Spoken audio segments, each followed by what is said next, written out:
ก็ธุรกิจน้ำเฮือนมันก็ได้ซ้ำนี่แหละ เฮ็ด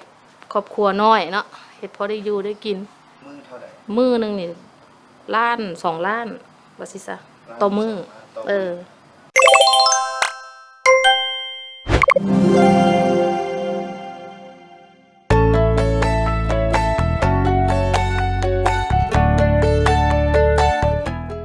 ขอแนะนำตัวหน่อยนึงเนาะ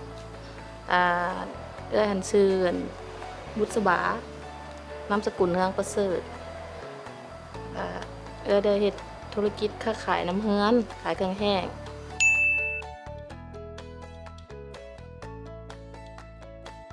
ก็ได้อยู่ประมาณ8 ปี9 ปีอยู่นี่แหละก็เฮ็ดค้าขายน้ำตลาดวันนี้เมื่อยไปแล้วก็มาเฮ็ดน้ำเฮือน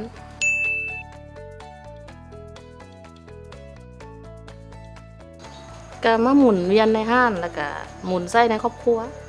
ว่าจังซี่ซะเพราะว่าเฮากินน้ำอันนี้ได้เฮ็ดน้ำอันนี้เด้ปัจจุบันเนี่ยนะลูกก็เข้าโรงเรียนค่าโรงเรียนเด้ค่าน้ำค่าไฟเด้รวมอยู่ในนี่หมดเนาะ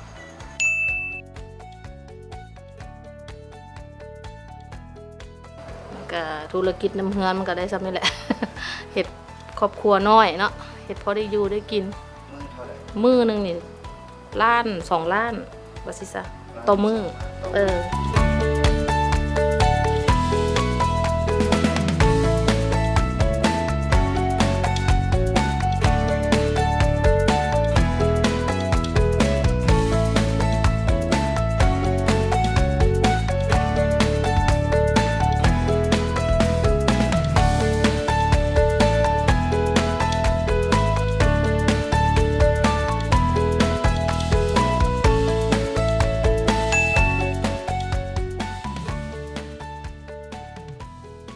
ทุนเฮามันนั่นน้อยลงเนาะรายจ่ายมันหลาย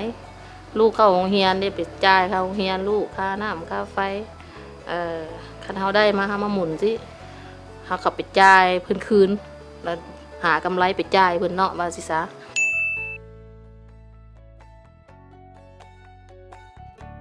เพิ่นว่าน่ะเอกพรรณนานี่มันน่ะคนไทยบ้านนี่เคยไปเอาเพิ่นแนะนำข้อยเนาะพอดีซื้อถึกช่วงเงินเฮาขาดเนาะลองไปเอาเบิ่งว่าซั่นก็เพิ่นว่าก็เพิ่นให้ความสะดวกสบายหลายอย่าง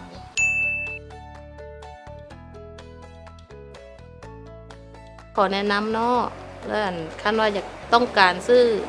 สินค้าเครื่องแห้งทุกอย่างเบอร์โทรหั่นน่ะแม่น55662 851โทรมาได้ตลอดเนาะโดยส่งถึงที่